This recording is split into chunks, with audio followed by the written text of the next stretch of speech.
Rabbi Schindler is giving the sermon this evening in honor and in memory of her father.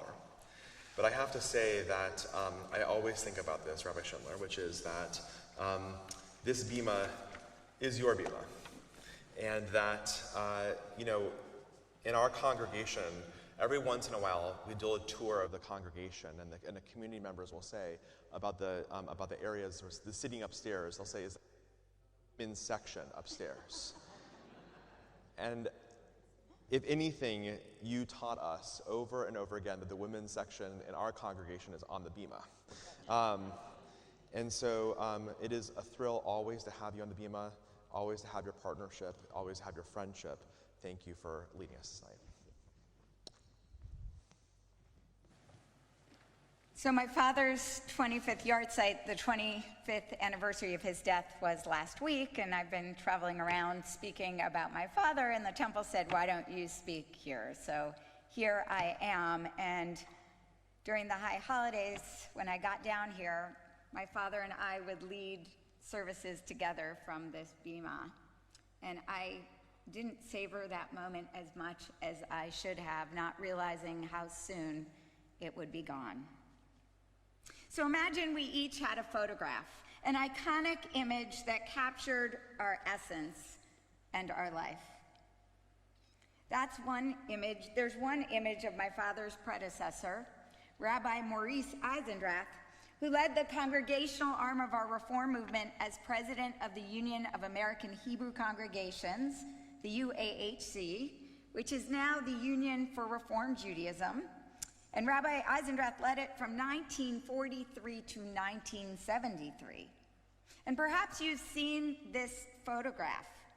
It is from February 1968, and Eisendrath is standing with a Torah scroll in his arms with Martin Luther King Jr., Rabbi Abraham Joshua Heschel, and Reverend Albert Ralph Abernathy around him. They're at Arlington National Cemetery in front of the tomb of the unknown soldier, and they are protesting the Vietnam War. Rabbi Eisendrath suddenly died of a heart attack in November 1973 at our Reform Movement's biennial, the Friday night of the biennial.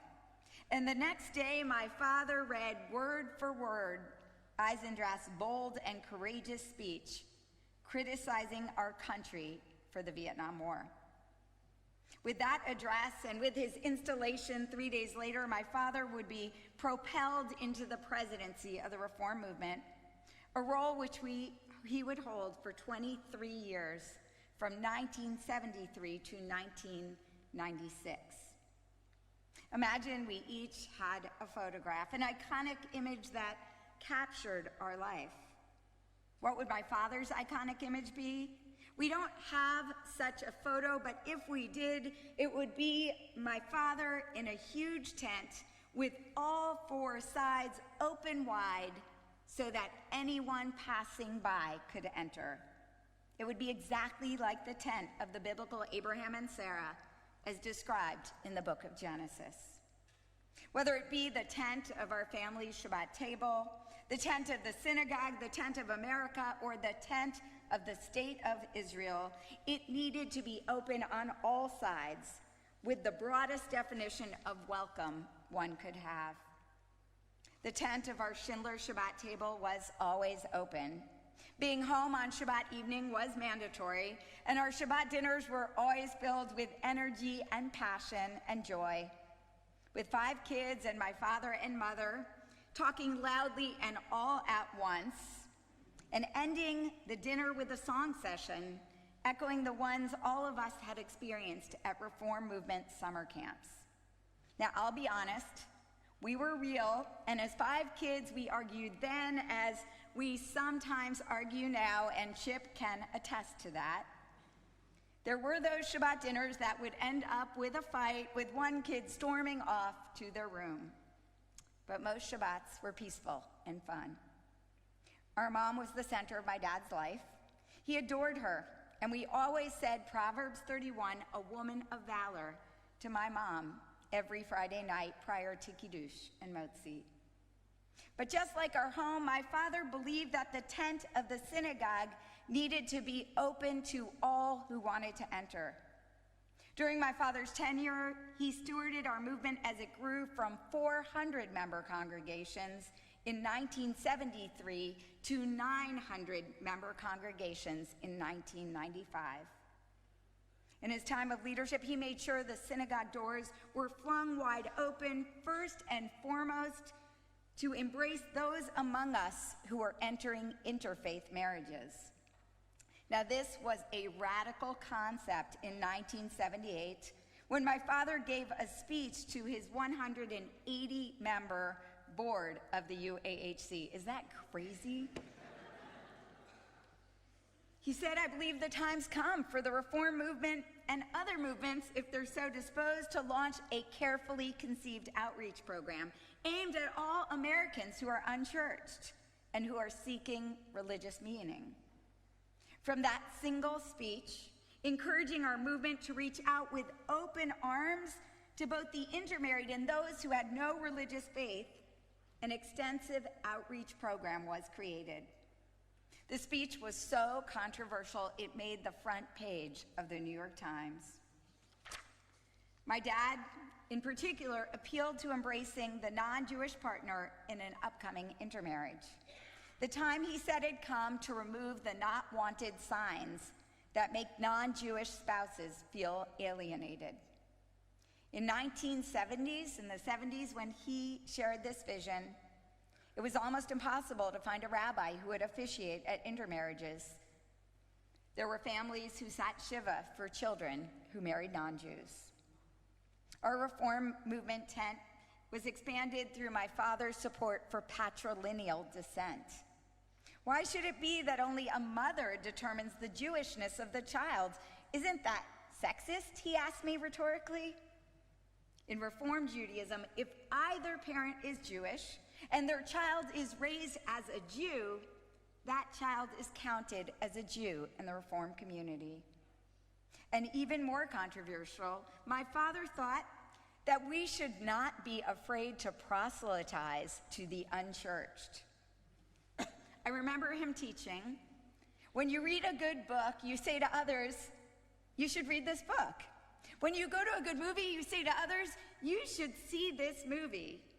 Why should not that same thing be said for religion? That initiative did not come without scathing criticism, protest, and pushback. But it was right.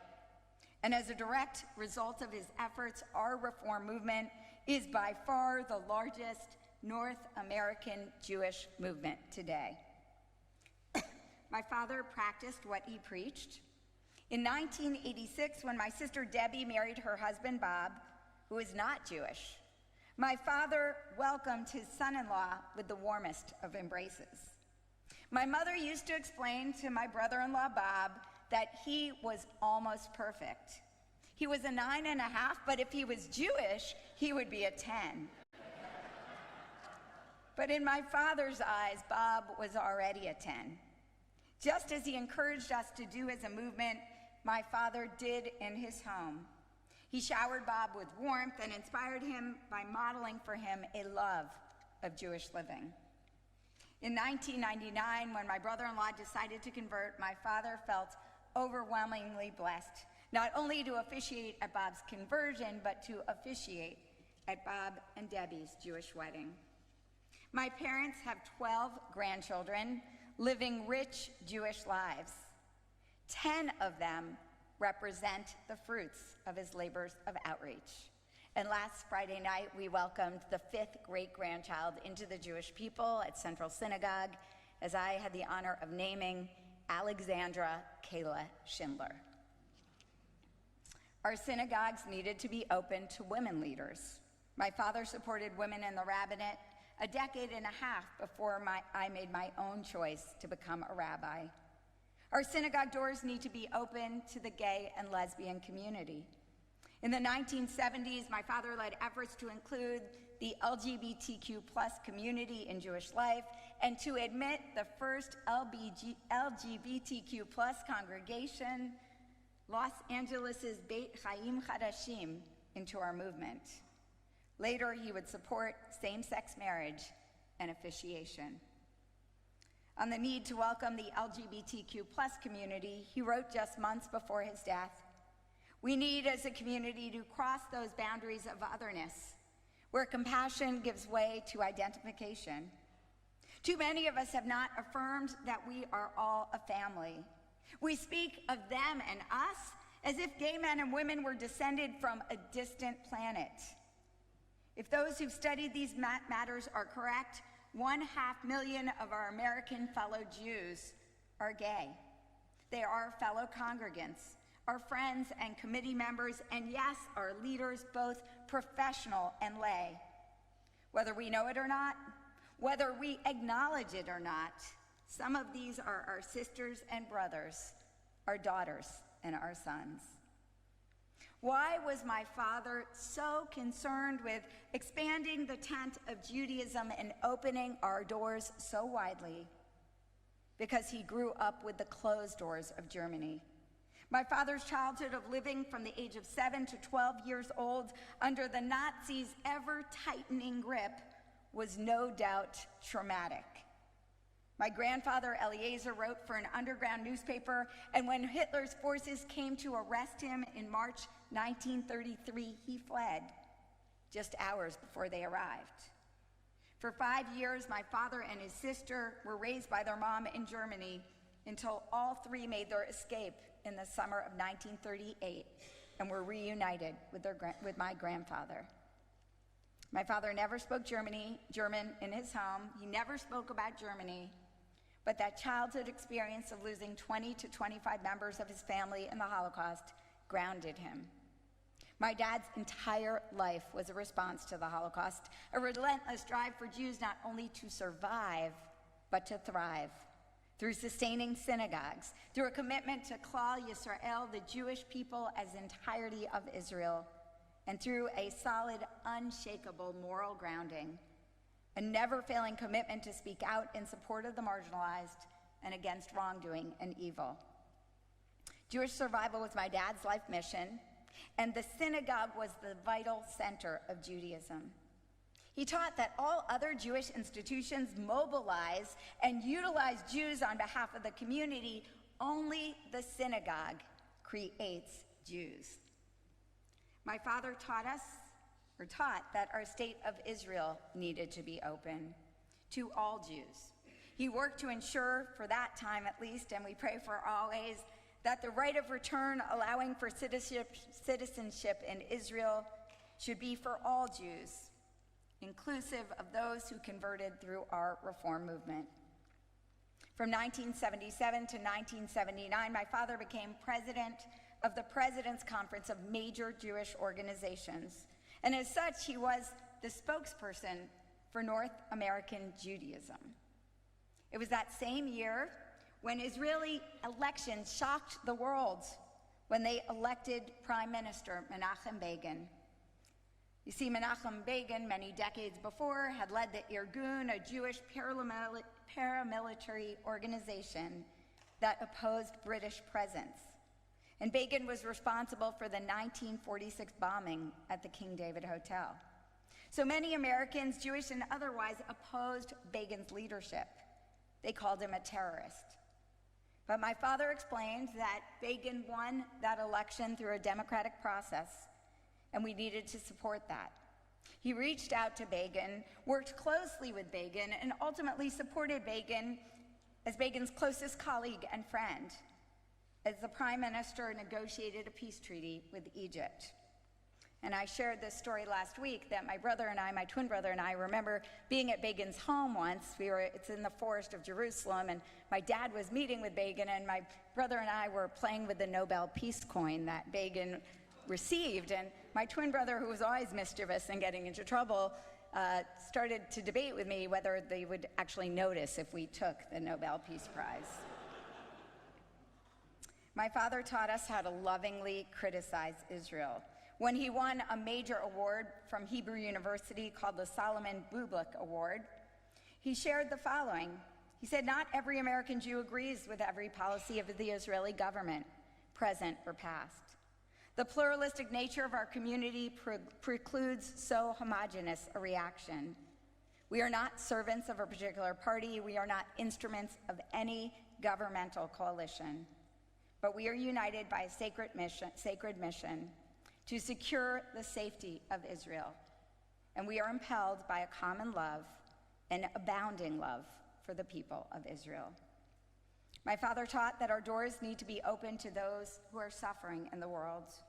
Our Shabbat conversations made it clear that the world needed healing, and our father would be tireless in laboring to pick up the shattered shards. And lastly, my dad taught that our hearts need to be open. My dad lived with an open heart. The most iconic image I carry in my mind's eye is a photo of my father that we do have of him dancing with my mother when they were married. She was the love of his life, and he was the love of hers. My dad was a gin player, a tennis player. He played net, and my mom chased across the court to catch those tennis balls that passed him by. My dad loved to eat. He called his large stomach his baby fat. And we had to put a lock on the extra freezer in the basement so he wouldn't get to all my Aunt Goldie's home-baked cookies. My dad loved the huge Vermont home we'd rent each summer for a week's vacation so his ever-growing family with children and in-laws and grandchildren could gather together. My father was always telling jokes, sometimes smoking a pipe, and most often sitting in his office in our home in Westport, Connecticut, looking over the woods with a river behind and laboring away at his typewriter and later at his computer crafting words, courageous words that challenged cruelty, compassionate words that brought solace to the bereft, and inspiring words that transformed our movement and Jewish world for the better. My father taught me how to speak with courage and how to choose my words well. The Talmud teaches that when we quote someone who has died, their words whisper from the grave. My father died 25 years ago last Shabbat, but he left us an abundance of words that filled a new biography on his life by Dr. Michael Meyer, and thanks to Beth L's generosity and the generosity of so many, my dad's 215 folders filled with his writings are now digitized at the American Jewish Archives for all of us to easily read. So imagine we each had a photograph, an iconic image that captured our essence and our life. What would your image be? Like my dad's life, may the image you craft through your days be one that reflects an open congregation, an open home, and an open heart. Zichrono Livracha, may my dad's memory continue to bless and brighten the Jewish world and the greater world. Amen.